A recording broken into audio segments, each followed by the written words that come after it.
Our story begins in France, 1950. A boy named Michel Lotito was born in Grenoble. By all accounts, Michel seemed like any other child. But by age 9, something unusual appeared. Michel liked eating things that weren't food, not candy, not bread metal. He started chewing glass, nails, even bicycles. Doctors were baffled. They discovered his stomach lining was twice as thick as normal. His intestines were unusually tough. Michel didn't just try strange things once.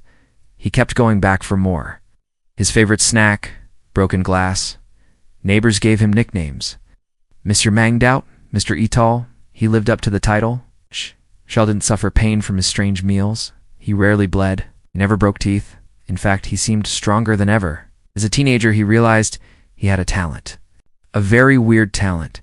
Eating things no one else could. Michel began performing in front of friends. He started swallowing razor blades, then whole light bulbs. Crowds gasped in disbelief.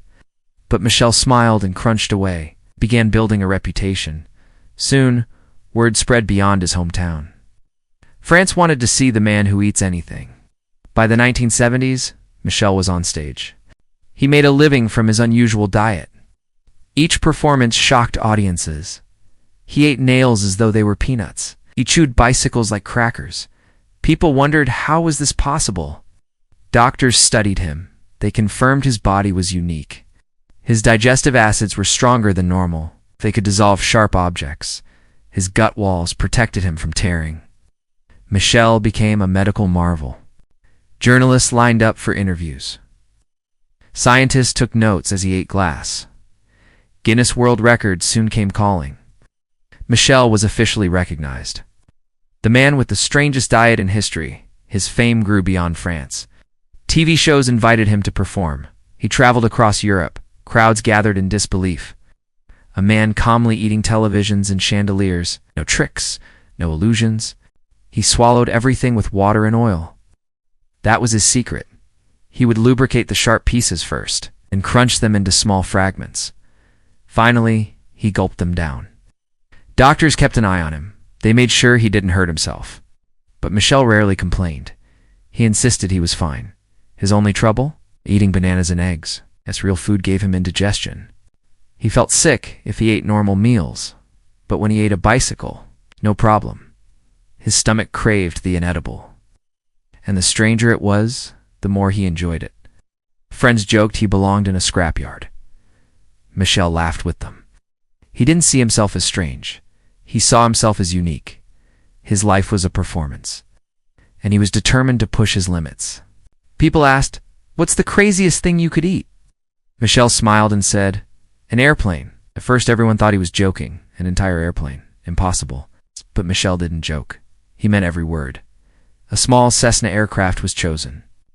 Wings, fuselage, propeller, all of it. Piece by piece, he would eat it. The crowd laughed nervously. Doctors rolled their eyes. Journalists sharpened their pencils. And Michel prepared his knives and forks. Not to cut food, but to cut airplane metal.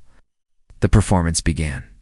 In front of witnesses, Michel chewed aluminum. His teeth sank into it like candy. He washed it down with mineral oil, then asked for more.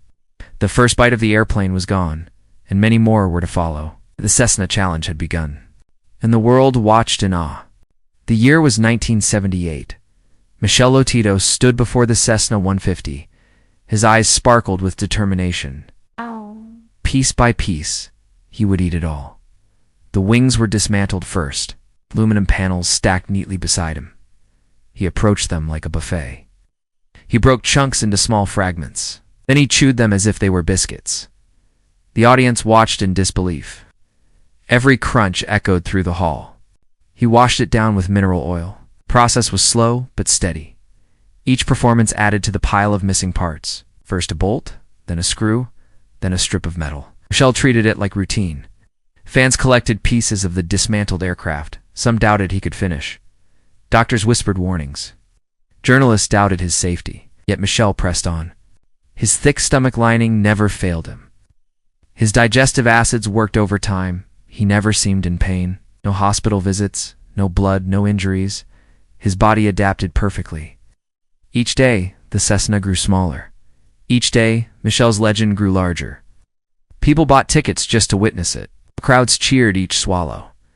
Children stared wide-eyed. Was this magic or madness? The press called him the man who eats airplanes. Guinness officials returned. They documented every step. Every screw and rivet accounted for. Nothing wasted. Nothing faked. Michel ate both hard and soft parts. Metal, easy. Rubber from the tires. Down it went. Plastic from the dashboard, no problem.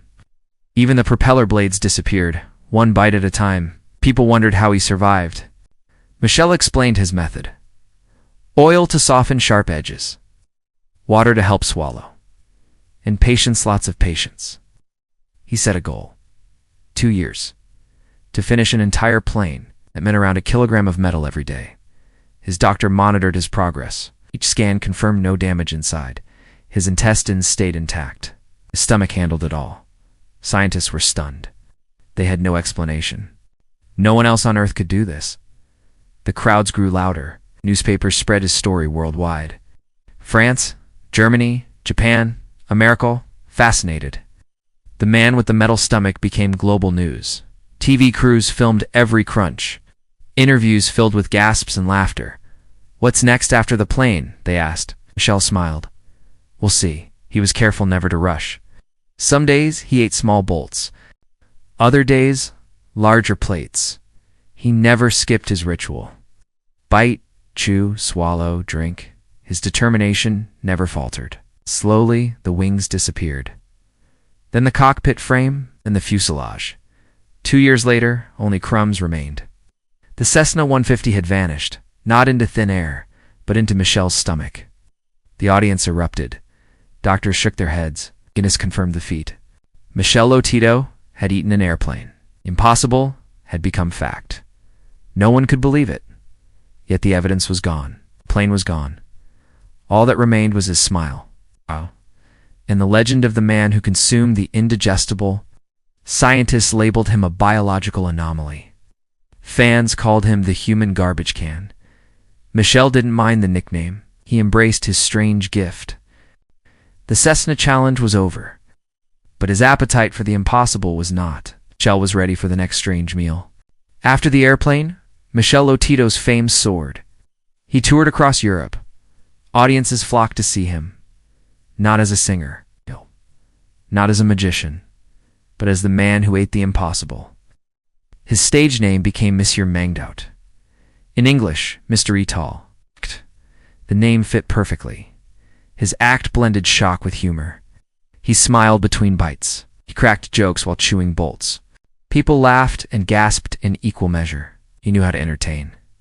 But behind the laughs, discipline ruled. Michel maintained his strange diet carefully. He avoided soft foods. Bananas and boiled eggs upset his stomach. But glass, perfectly fine. Metal, delicious, he claimed. His body seemed designed for it. Doctors kept testing him. Every scan came back the same. His organs showed no damage. His health stayed stable. Stomach lining was twice as thick as normal. His digestive acids were far stronger. He was a living medical mystery. Guinness listed him as unique. No one else in history compared. Over the years, Michel ate over 9 tons of metal. That included bicycles, shopping carts, television set, even chandeliers. All disappeared into his belly. Fans mailed him objects. Eat this, they begged. He laughed but chose carefully. Only what he trusted to pass through safely. Fame never changed his humor. He loved to make people smile. He lived for their wide-eyed reactions. At his peak, he performed weekly. Stages filled with flashing cameras, every crunch became a headline. He appeared on TV across continents. Japan adored him. America called him the man with the impossible diet. France celebrated him as a national curiosity.